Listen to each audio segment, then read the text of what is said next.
Our guest today is Professor Mary Beth Norton, and she's the Mary Donlon Alger Professor of American History Emerita at Cornell University, where she taught from 1971 to 2018. From 2005 to 2006, she was the Pitt Professor of American History and Institutions at the University of Cambridge, and she's written 6 books about early American history, including Liberty's Daughters, The Revolutionary Experience of American Women, 1750 to 1800, and In the Devil's Snare, The Salem Witchcraft Crisis of 1692. She was also the co-author of A People and a Nation, which appeared in its 11th edition in 2018 and is one of the leading US textbooks since its initial publication in 1982.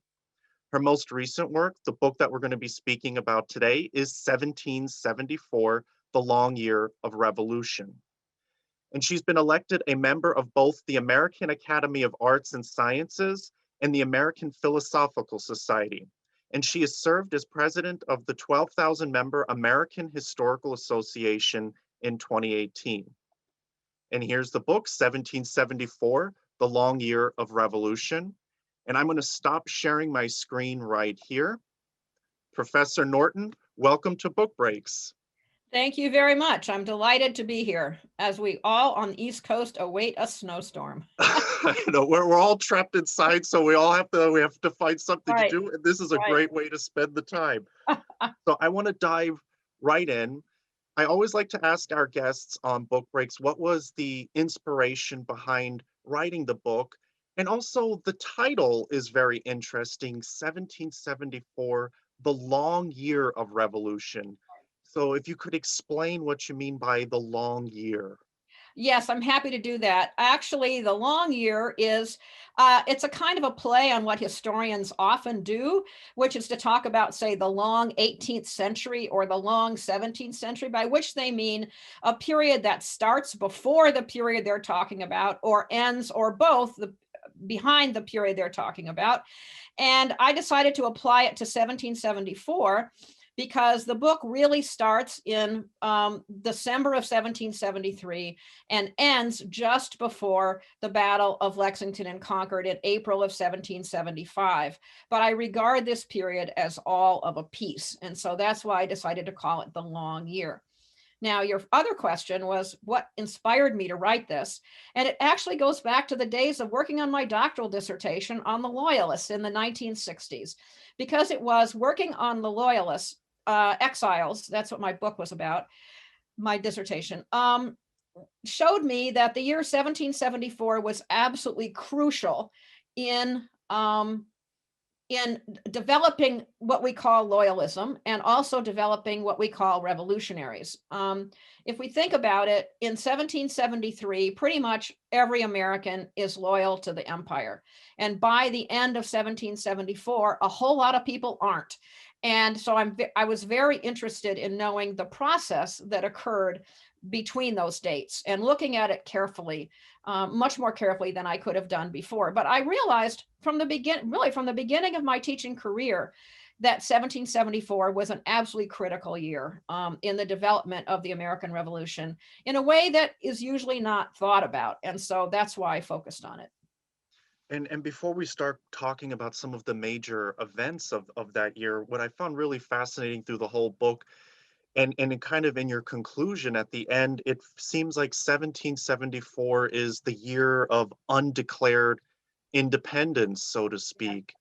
Can you talk a little bit about that just in general, and then we'll dive into some of these really incredible events over that year? Okay, sure. Yeah, undeclared independence is a good way of thinking about it. Because the way I have thought about it is that by the end of the year, Americans are basically voting with their feet. And they're voting with their feet away from the British Empire, even though they haven't officially said that. And I see those steps of that happening towards the end of the summer of 1774 into the fall. And there's all kinds of things you can point to about it. They tend to be sort of subtle. But for example, when the Massachusetts Congress, the Massachusetts Provincial Convention, decides that towns of Massachusetts should not pay their tax money to the colonial treasurer anymore. They should pay it to a treasurer that they have appointed. And one of the things he's going to do is to pay for messengers who can carry information from Boston to other towns. In other words, it's a kind of an official payment, an official statement that we're doing something that is not authorized by the British Crown, and we regard ourselves as a government, even though they refuse to admit that publicly. So that's the kind of thing I'm talking about. And everybody by the end of 1774 seems to have realized that that was happening. The governors, I found an incredible batch of correspondence from the governors of the colonies at the end of 74, beginning of 75, going to Lord Dartmouth, the colonial secretary in London, saying, it's all over. I cannot control these people. They will not obey me. It's better that I don't even try to order them to do something because they'll just show up the impotence of my government. And it's interesting because there's this line through the book, the fear of mob rule and the fear of mobs. And it starts, you start with the Tea Acts and how all these different cities along the eastern seaboard reacted to the Tea Acts, because we always just think of the Boston Tea Party. Right. But can you talk about how what happened with the Boston Tea Party, of course, but also how like Charleston, New York, Philadelphia reacted, and Right. what was the reaction from the other colonies to what happened in Boston? Yes, that's a really important point because most people, as you say, think only about the Boston Tea Party. They don't think about the fact that there were actually tea ships that went to 3 other American East Coast cities, Charleston, Philadelphia, and New York, all sent by the East India Company under the terms of the Tea Act. And we also tend to think about the Boston Tea Party as a statement of opposition to higher taxes. But of course, what's very counterintuitive is that it was actually lower taxes that they were objecting to. And it was because the East India Company was facing bankruptcy because the Americans were buying so much smuggled stuff, including tea and other goods. And the whole idea of lowering the tax on tea was to get Americans to buy legal tea rather than smuggled tea. And so the whole issue was about the symbolism of paying a tax levied by Parliament, not about the amount of tax. That's what Americans meant by no taxation without representation. What they meant was not we want representation in Parliament, because they knew that Americans would be completely outvoted in Parliament. It was that they didn't want to pay a tax that was levied by any organization other than their own legislatures. So the results in the towns were very different. In Boston, pretty much people reached a consensus, and the consensus was we don't want to let the tea land. And in order to do that, they threw it in the harbor. And what they were doing was actually avoiding a confrontation that would have occurred on the next day with customs officers had they let it go on, because the customs rules at the time said that if the duty was not paid within 20 days, the goods would be confiscated by the customs. And so actually the night of the Boston Tea Party is the night before the 20-day deadline would have been up in Boston. So the whole idea of the Tea Party was to throw the tea in the harbor before there could be a confrontation with customs officers and possibly with British troops, because there were British troops in Boston. Now, in Charleston, something different happened. They didn't reach a consensus. They couldn't decide what to do. The people in Charleston kept meeting and meeting and meeting and couldn't make up their minds. And so they just sort of sat back and let the 20 days expire and let the customs officers confiscate the tea and store it in a building on Charleston Harbor, the Exchange Building, which is the big building. It's still there today. You can visit it. You can see, you can see where the tea was stored. You can see where the meetings were held, because they were held in the same meeting, the same room. But what's fascinating to me, and I didn't know this until I wrote the book, till I researched the book, was that the Boston and Charleston confrontations were happening simultaneously. I had never realized that the tea ship had gotten to Charleston at exactly the same time the tea ships had gotten to Boston. So in the book, in the first chapter, I go back and forth between Boston and Charleston and talking about what's happening in the different cities. But then what happened in Philadelphia and New York is different still, because the Philadelphians knew before their tea ship arrived what had happened in Boston, because Paul Revere arrived with news from Boston about the Tea Party. And so the people in Philadelphia said, whoops, it's a very good idea. Let's not let the tea ship land at all. And so they basically intercepted it outside of town, and the tea ship was never able to enter Boston Harbor. And they persuaded, and I usually put that in air quotes, they persuaded the captain that would be a smart idea to turn around and go back to London without trying to unload the tea, which he did. And then New York is still another story, because there was a North Atlantic gale that blew the ship bound for New York completely off track, and it ended up spending the winter in Antigua. And so the captain, had a chance to know what had happened in the northern cities. And as a result, he wrote in advance to New York saying, I'm going to bring the ship to New York, but don't worry, I'm not going to try to enter the harbor. I'll just resupply the ship and sail away again. And I have to say that one of the fun things I found while researching the book with an image is all the people from New York. The ship actually landed at Perth Amboy, and that was it. And all these guys from New York, the people from the committee, out to greet him at the wharf and say, oh, what a gentleman he is. Isn't he nice?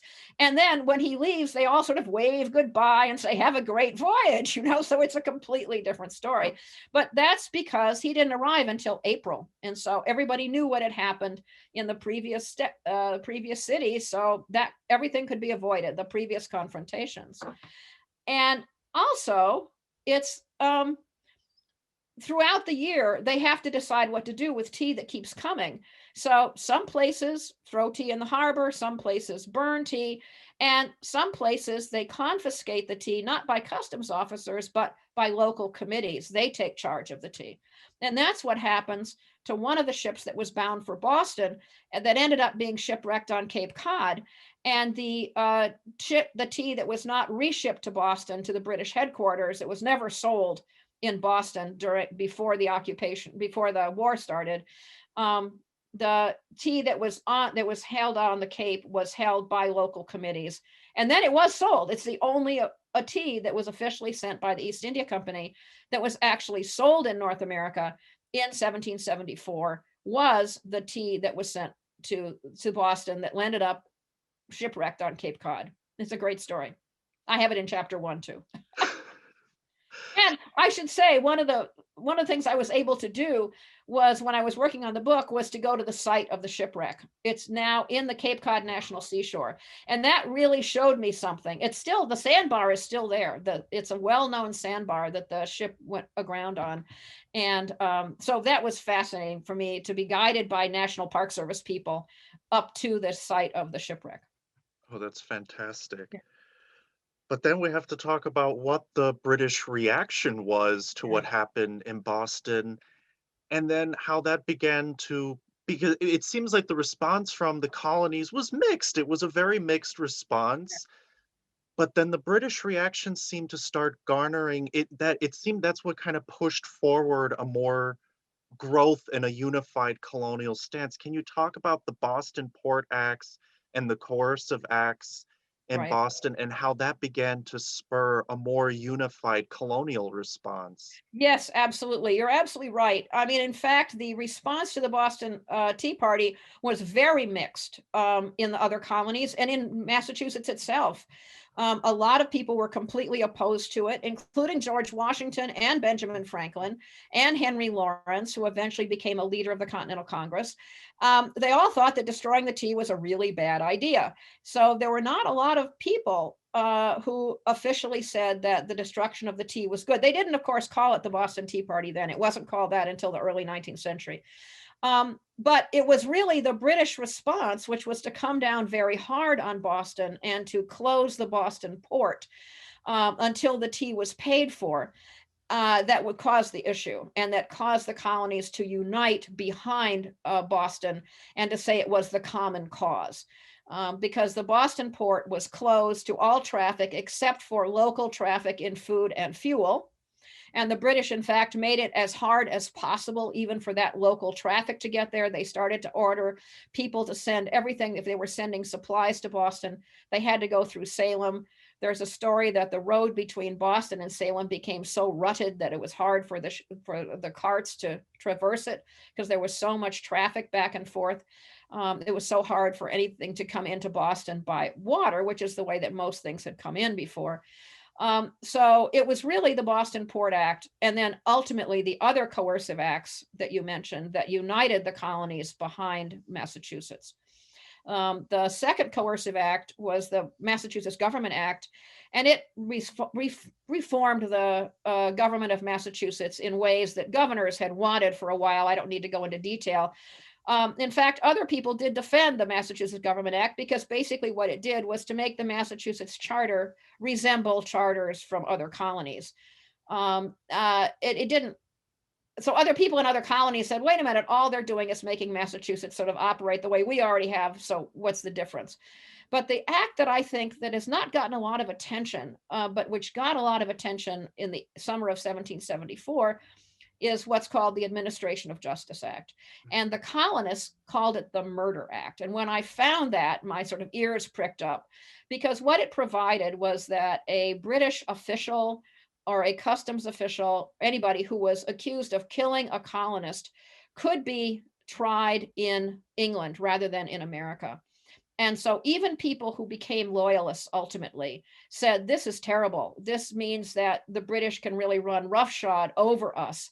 And so I think the Administration of Justice Act, which, as I say, they called the Murder Act, really helped unite people in a way, even that the other two acts did not, because there were a lot of people who said, as I said earlier, Boston shouldn't have destroyed the tea. It was really stupid of them. And they should have done what Charleston did or what Philadelphia or New York did and not have gotten into so much trouble.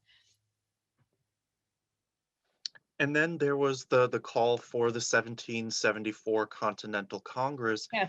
And you talk about the unconstitutionality of how the delegates were being chosen. And I found this really, really interesting, is how the different colonies were choosing their delegates, because it seemed to, it really signified, I should say, a breakdown with imperial authority and the colonists starting to assert their own sense of jurisdiction, so to speak. Can you talk about how these delegates were chosen in some of the various colonies? Well, yeah, they're chosen in very different ways in the different colonies, but it's ironic because the governors basically were told by Lord Dartmouth to prevent the colonial assemblies from choosing delegates if they could.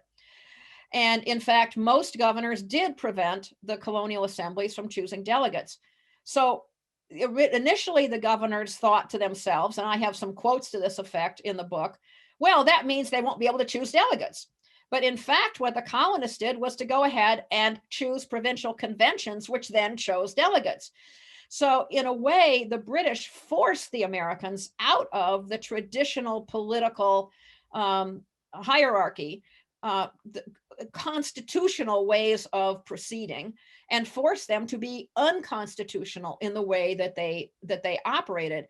There were only a few colonies that were able to choose delegates officially, and ironically, one of them was Massachusetts, because the Massachusetts Assembly did so in secret, while the governor didn't realize what they were doing, and in fact when he found out what they were doing, he sent the secretary of the colony to dissolve the assembly, but they locked the door and he couldn't get in, and they proceeded to elect delegates and provide for provincial payment for them of their expenses before they were dissolved. So that's ironic that Massachusetts was actually able to do this.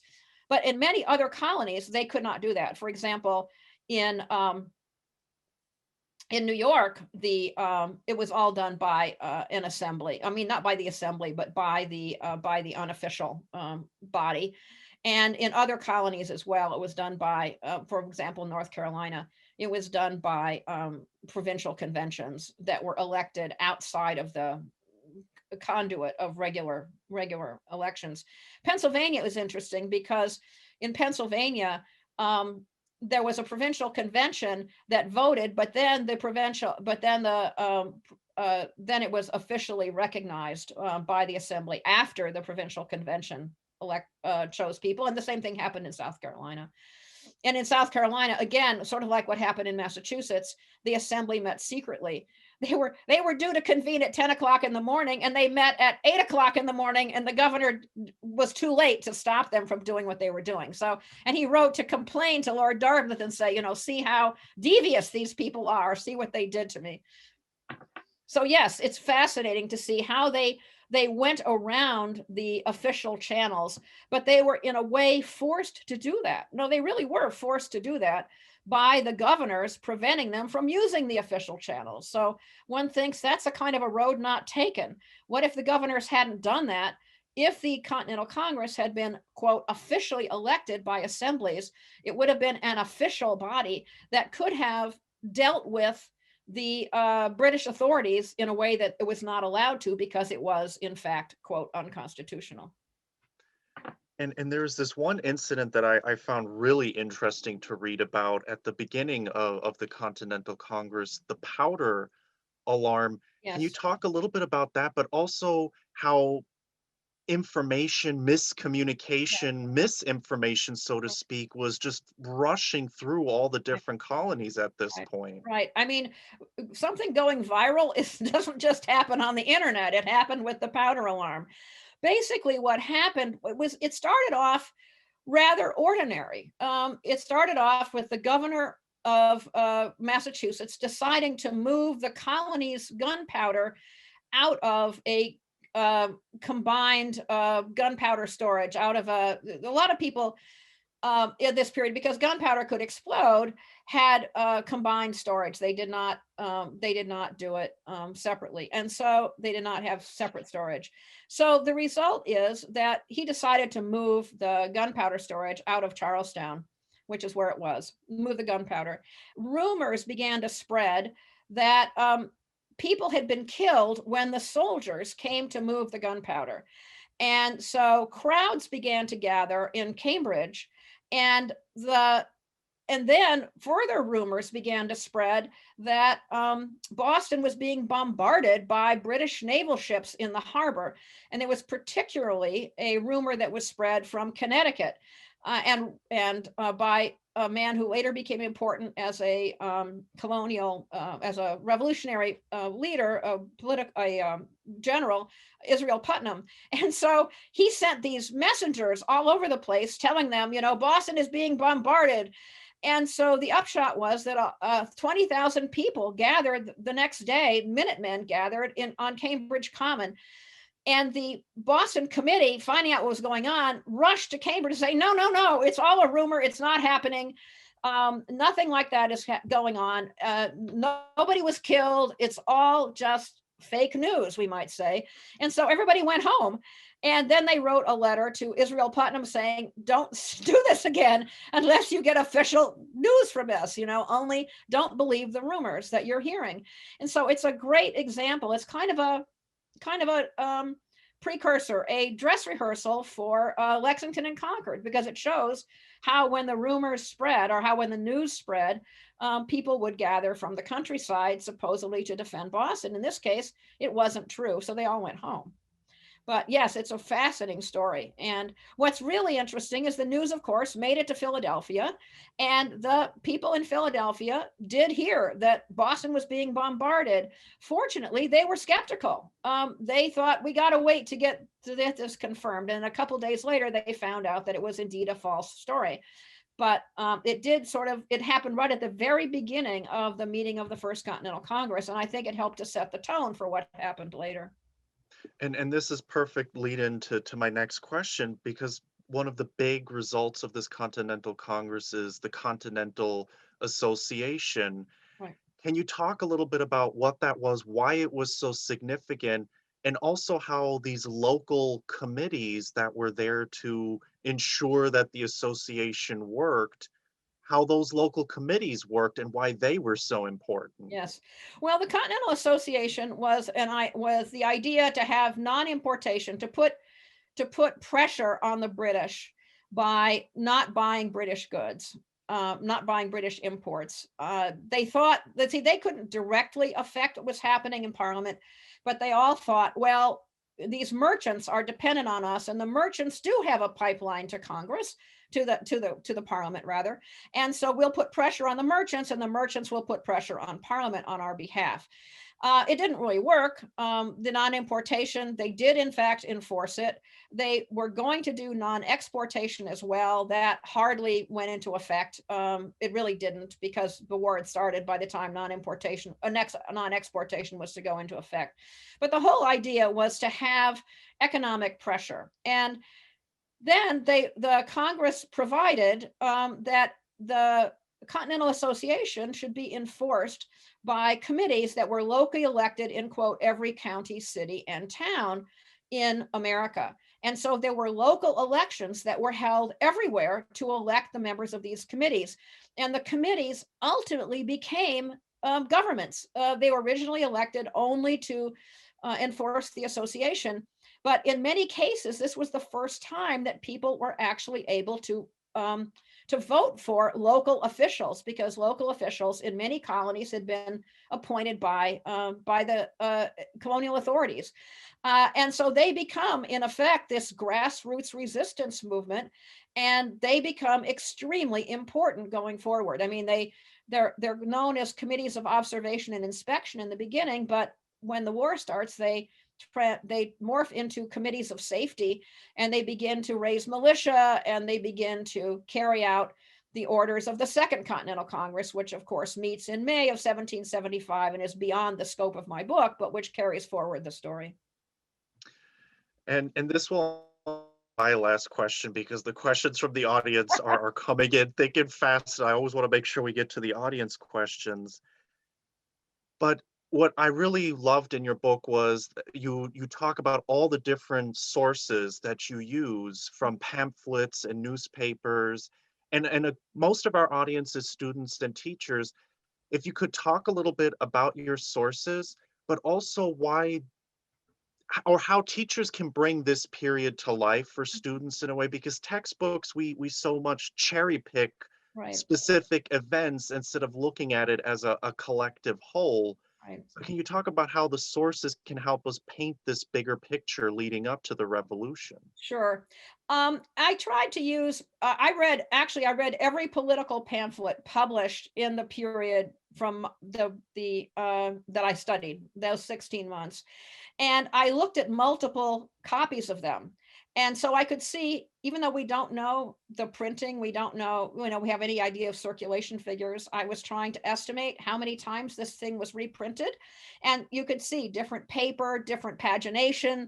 It was really fascinating to see how many times these pamphlets had been printed, that I could tell.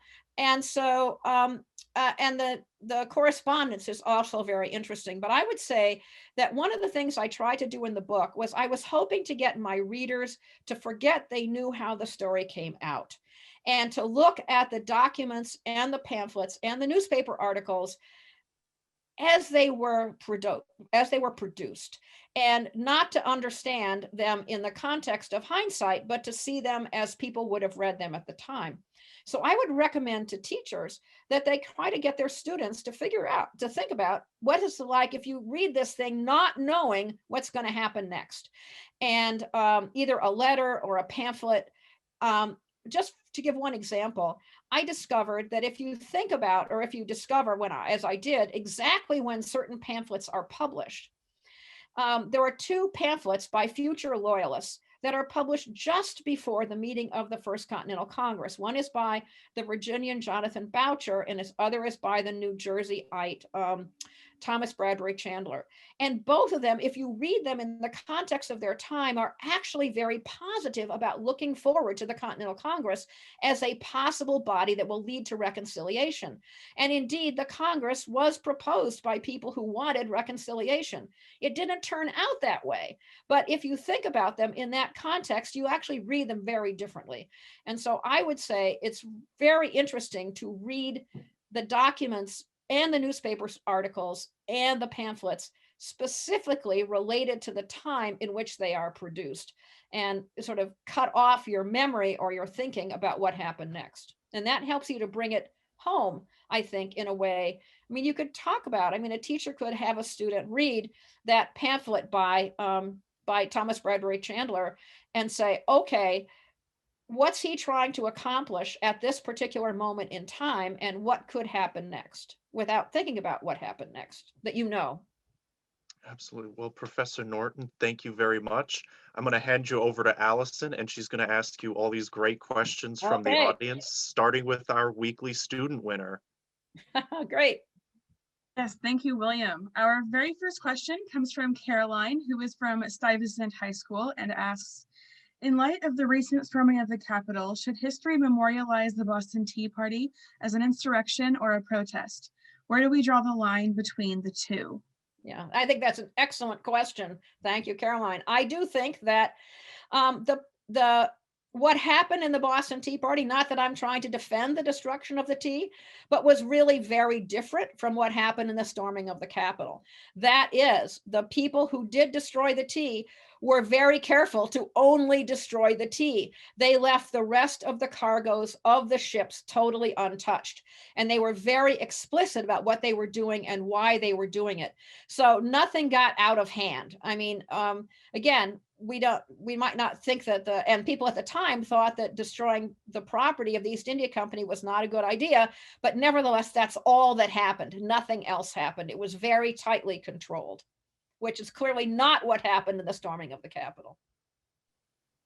And speaking of tea, Ellen from Houston, Texas asks, did anyone in the colonies try to figure out a way to brew tea grown in the Americas? Oh, yes. There were all kinds of good question. There are all kinds of recipes that appeared in the newspapers for how you can make tea out of American things like sassafras. People were never very happy with those, and they continued to drink a lot of tea, even though they nominally were boycotting tea, even though they were trying to fight the tea. They had a lot of tea. They were prodigious tea drinkers. Prodigious is a word that's used at the time. And they drank a lot of smuggled tea, even though they were boycotting East India Company tea. So yes, I might add that the recipes were never very successful. they tried to get people to drink local tea, and there's a wonderful quote from John Adams. It's not about local tea, but in the summer of 1774, he was riding the circuit in Maine, and he arrived at an inn. He was very tired and hungry, and he asked the innkeeper in Falmouth, Maine, which is now Portland, can I have a cup of tea that's been honestly smuggled? And the innkeeper said, no, I'm not allowed to serve you any tea, but I'll serve you coffee. So he had a cup of coffee, and he wrote to his wife, Abigail, a few days later, I'm now drinking coffee and I bear it very well. So she wouldn't even give him honestly smuggled tea. So. Well, our next question comes from Eric, who asks, because this year seemed to be the year it all began, do you think the Olive Branch petition a year later was written because they knew it wouldn't be accepted or taken seriously, and thus now they will have written proof that they at least tried one last time? I think that's probably a very good theory there. That yes, but of course you have to understand that when I'm saying people voted with their feet by the end of 1774, it actually took them a while to realize what was going on. I mean, from our perspective, we can see how much change is happening in their attitudes toward the British Empire. It even took the Massachusetts government a while, even while it was taking the steps, like I was mentioning earlier, using saying, don't pay to the official treasurer, pay to our guy. It took them a long time before they actually said, all right, we're going to abandon the empire and we're going to move on separately. So I think the olive branch petition is in part a, as you said, chance to say, we'll try one more time, but it's also an indication that in many ways, the official people in charge of the colonies were reluctant to make an official break. And I think that's why it takes so long to adopt the Declaration of Independence also. The next question comes from Susan. And Susan is a doctoral student from the University of Delaware and asks, you talked about the colonial reaction to the Boston Tea Party and the Boston Massacre. What about to more militarized events that took place outside of Boston, like the Gaspee Affair of 1772 in Rhode Island and the Battle of Golden Hill in 1772 in New York?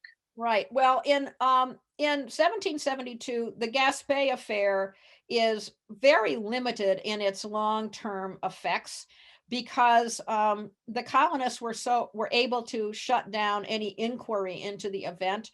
Because for people who don't know what it was an attack on the British revenue schooner Gaspee, which had run aground basically in Newport Harbor.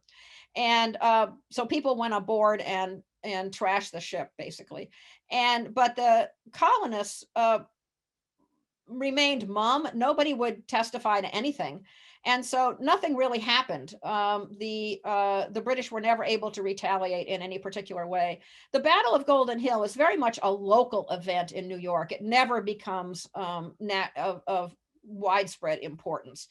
Unlike events that happened later at the end of 1774, which did go viral in various ways because people did recognize that they were of importance that went beyond the local area where they happened.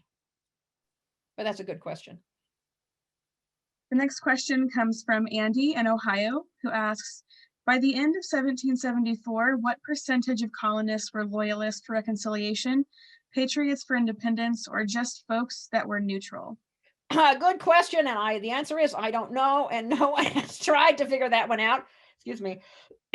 I will say that I'm of the opinion that ultimately when the war really started and when we were into the war and when independence had been declared, I'm of the opinion that 2/5 of the colonists were revolutionary, 1/5 of the colonists were loyalists, and 2/5 were somewhere in the middle. I believe that is the best estimate of the loyalties of the colonists. But you cannot say by 1774. What I can say, by the end of 1774, people are using the term loyalist. That's when the term appears. I did not know that before, but I discovered it in this project.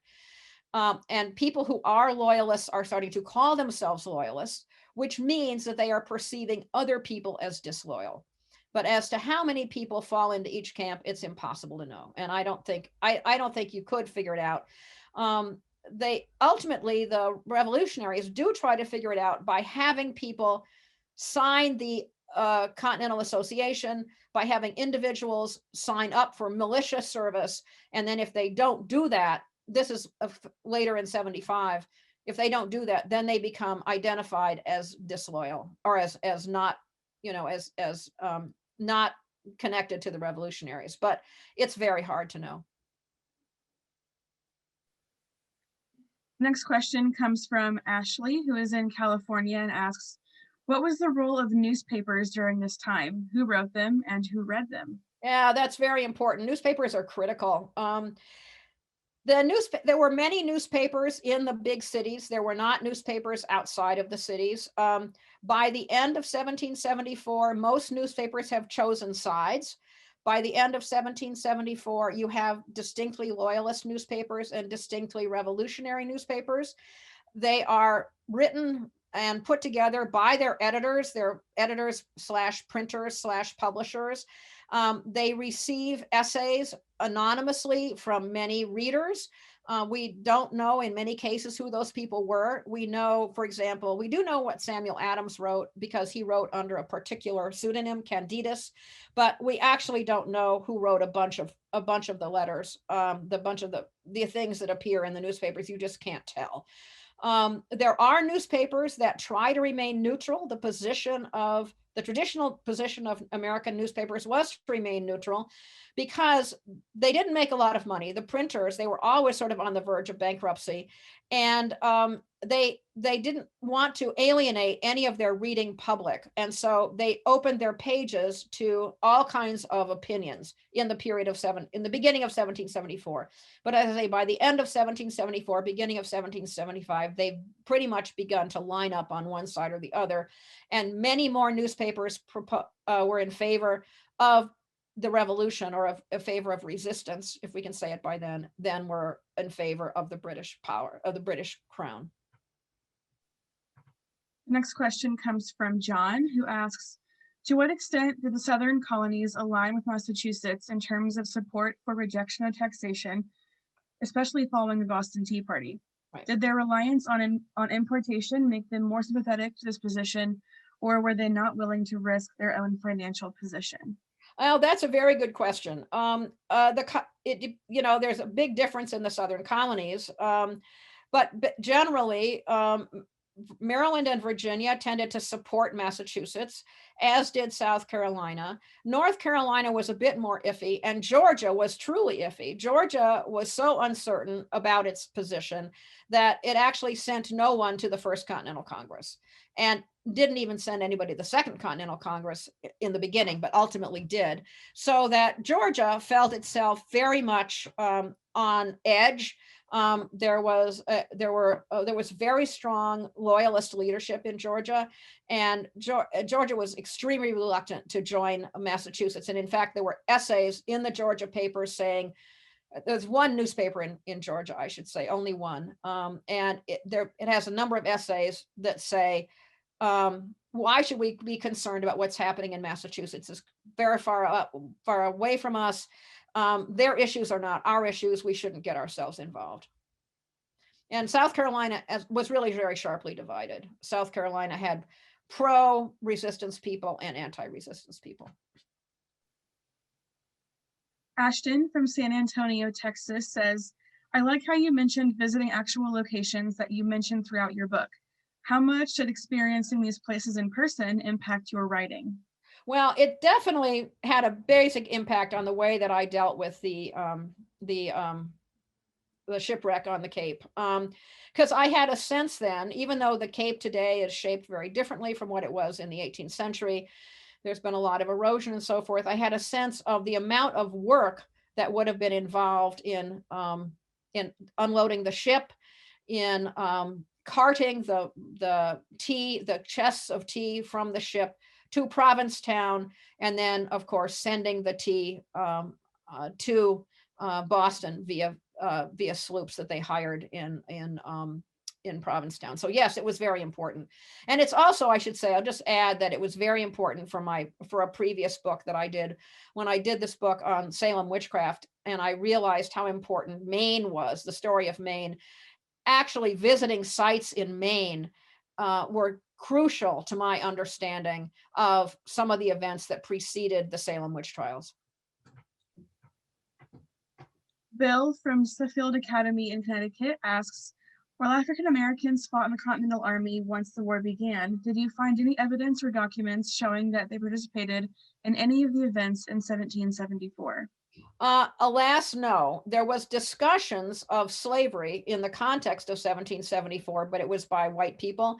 In 1773, there were petitions by African Americans in New England for freedom, but they don't relate themselves specifically to the contest with Britain, and so I don't really talk about them. I wish I could have, but I looked for that, but it wasn't there. They're not a part, for the most part, of the dialogue that I discuss in the book, until, again, very late in the period, in early 1775, as the tensions rise, rumors start to spread that enslaved people in various locations, in one case in the Hudson Valley, in another case in Massachusetts, are going to align themselves with the British in the event of trouble.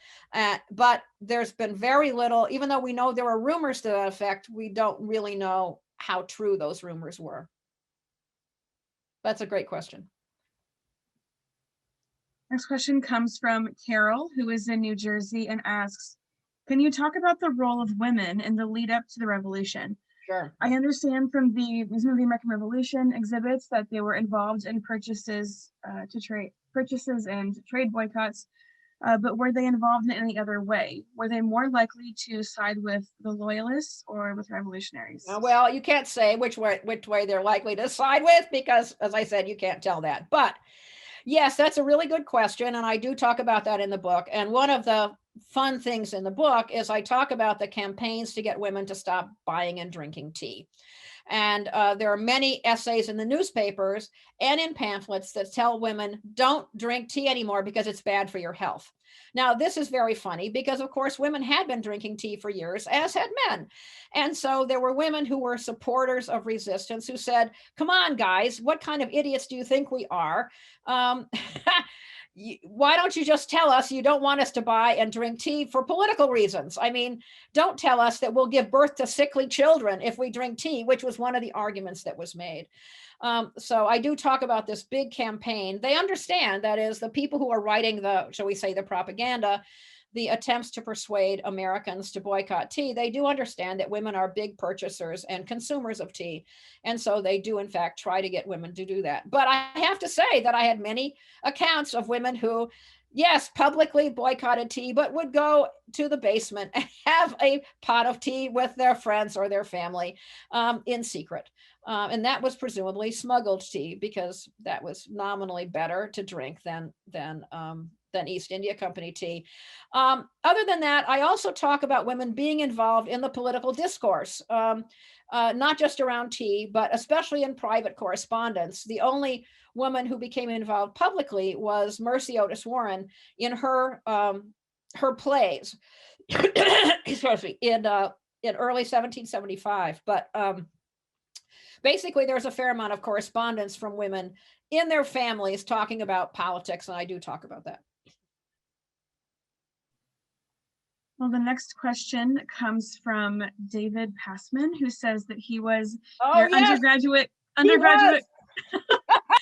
your undergraduate classmate.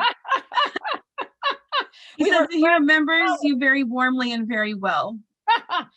Email me, David. So David's question is, when and why did anti-crown thinking change from resistance to revolution? For example, when did the dominant people begin to give up on the possibility of a bearable and acceptable relationship with Britain?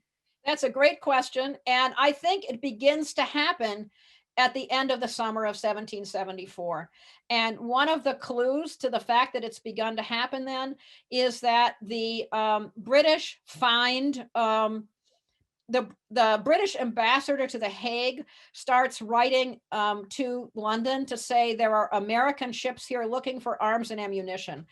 And this was in October of 1774.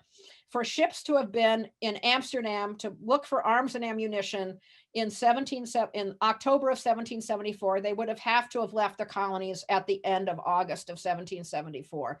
I think that the summer of 74 is really when people start to move from just resisting within the empire to thinking about how can we do more. And what we do more with may mean actual warfare.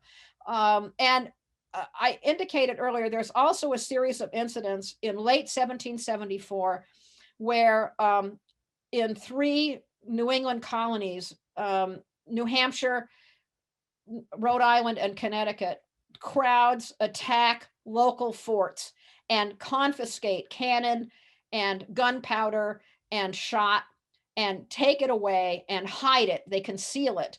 And that's an indication as well of people looking towards armed conflict. And so it's really that period from August of 74 through January of 75. I think that's really crucial. Great question, David. Nice to hear from you. That's great. I haven't heard from him in many years, but I remember him very well. Lovely.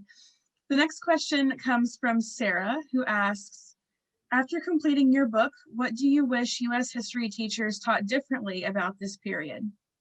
Yes, thanks you. That's a very good question. I think what U.S. history teachers should not teach the revolution as a foregone conclusion. Don't teach it from the standpoint of we know how the story came out. Don't make your account of it teleological. Try to get students to think about the different steps that led toward revolution and not think about it as inevitable. I think too often, I mean, textbooks, including mine, can make it seem as though these events are inevitable. But I hope that teachers would continue to show contingency and alternatives and get students to think about, well, what might have happened, for example, if the members of the Continental Congress had been elected officially by assemblies and had a different standing in the empire than they did. Because there were people who talked about that. There were people who said, if the Congress were officially elected, then they could send representatives officially to London who could then negotiate with the ministry, which was impossible in the end because of the way because everything was in fact unofficial. Next question comes from Ted, who is in Chicago and says, the colonists seem to consider payment of the tax as the first step towards enslavement. Can you play that out a bit for us? If they accepted the tax, what would that outcome have looked like in their minds, at least? In their minds, what they would have done was to admit that Parliament had the right to tax them. I mean, that's what they were opposing. Now, one could argue, and people did argue at the time, that all they had to do was not buy tea, and then they wouldn't be admitting that Parliament had the right to tax them. This argument did not wash. There were various people who put it forward, including some loyalists, but they would have been surrendering their principle. And the principle, I might add, had developed over the period of the preceding decade, that they didn't want to pay a tax that was not levied on them by their own legislatures. And they didn't want to give that up. I discovered something called a colonial catechism, which was originally published in New York, but was reprinted in many other American newspapers. And it laid out the argument for this very, very clearly. And it was published in the fall of it was published actually in 1773 to support opposition to the tea tax. And the fact that it was published everywhere by other newspapers, as well as the ones in which it originally appeared, told me that it represented a consensus. And that consensus is you shouldn't pay a tax that's not laid by your own legislature.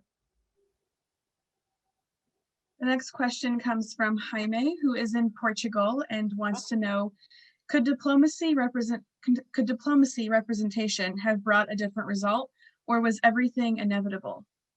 Oh, no, it definitely was not inevitable, but they did have representatives. They, being the colonies, did have agents in London, and the agents did the best they could to oppose the policies that the British government was adopting.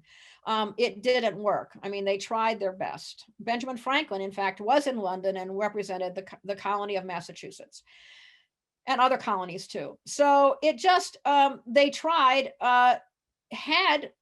if we think again about counterfactual things, had the First Continental Congress been official, had the First Continental Congress been able to send an official delegation to London, maybe things could have worked out, but probably not, because the British were so committed to enforcement rather than negotiation that I think that it wouldn't have happened. That is, a lot of this was brought on by the hard line of the British ministry.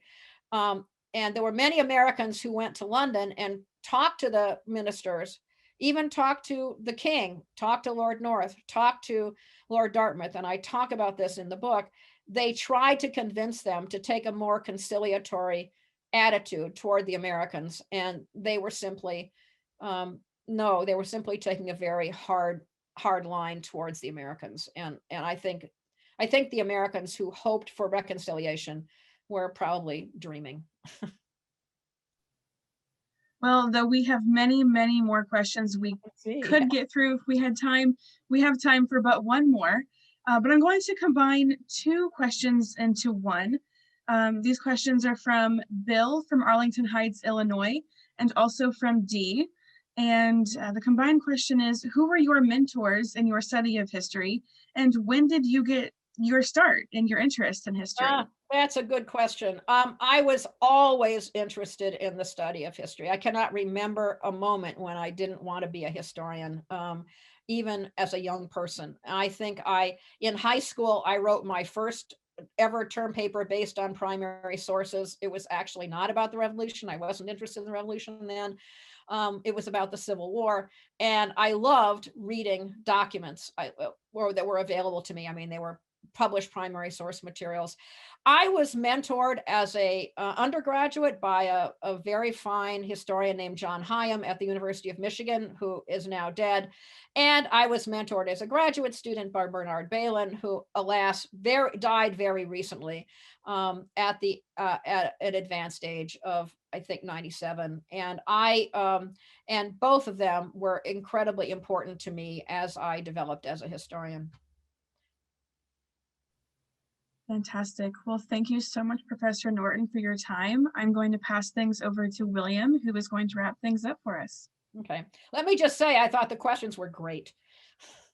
They always are. Our audience always have such amazing questions, and thank you for answering so many of them. That it was really, really I tried wonderful. to be concise so I could get to more questions. They were fantastic. Thank you so much. All right, so before I let everybody go, I'm going to share my screen one more time. And then again, as every week, if you're interested in any history swag, please go over to gligiftshop.com. But what is really fantastic about the GLI gift shop, that these are all images from the Gilder Lehrman collection. So it really would be a treat to get a mug, poster, or tote bag from there. And of course, every week we have our student question competition, and our winner gets a $50 certificate to that gift shop. So teachers, please keep submitting, or please keep encouraging your students to submit questions, because also the teacher who has a winning student also gets a certificate as well. And speaking of teachers, we want to make all people aware of the National History Teacher of the Year Award. If you know an amazing teacher, and there are so many out there, especially over this last incredible year, please go over to gilderlehrman.org/nominate to nominate someone for National History Teacher of the Year. And then we also have some upcoming events. If you're interested, we're going to have the 22nd Annual Frederick Douglass Book Prize, which will be on Tuesday, February 23rd at 7 p.m. And it's going to be featuring this year's winner, Sophie White, who will also be an upcoming guest here on Book Breaks as well. And so I want everyone to go out and purchase 1774, The Long Year of Revolution. It is an incredibly great read.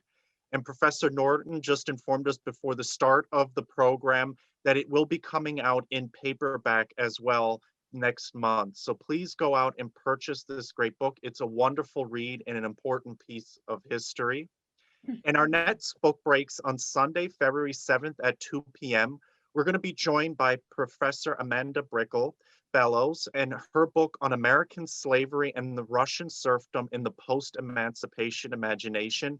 And we're also going to have a guest moderator that week as well, Susan Fales-Hill. So please join us for that wonderful book talk next Sunday. And before that, if you can, join us for Inside the Vault on Thursday, February 4th at 7 p.m. Eastern. And they're going to be discussing the lives and works of Phyllis Wheatley and Elizabeth Keckley. So please make sure to tune in for that. And all the resources that we've talked about, all of that will be available on gilderlehrman.org. We're going to go ahead and log off here. We'll leave this screen up, but all of the things that were mentioned here at the end of the program, the links to all of that will be sent in the follow-up email. So Professor Norton, a big, big thank you to you for joining us here on Book Breaks and writing your wonderful book. Allison, Thank you Alex, for having me, and thank you for such wonderful questions from everybody. I enjoyed it a lot.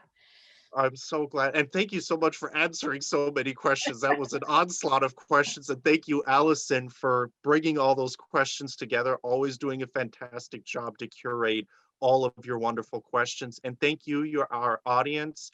We always enjoy having you join us here on Book Breaks. We wish you the best for the rest of the weekend. If you're here on the East Coast, stay warm as the snowstorm blows in. Wishing you the best for the rest of your weekend. Keep reading history, everyone. It's more important than ever. And I hope you'll be able to join us again on Book Breaks next week. Thank you.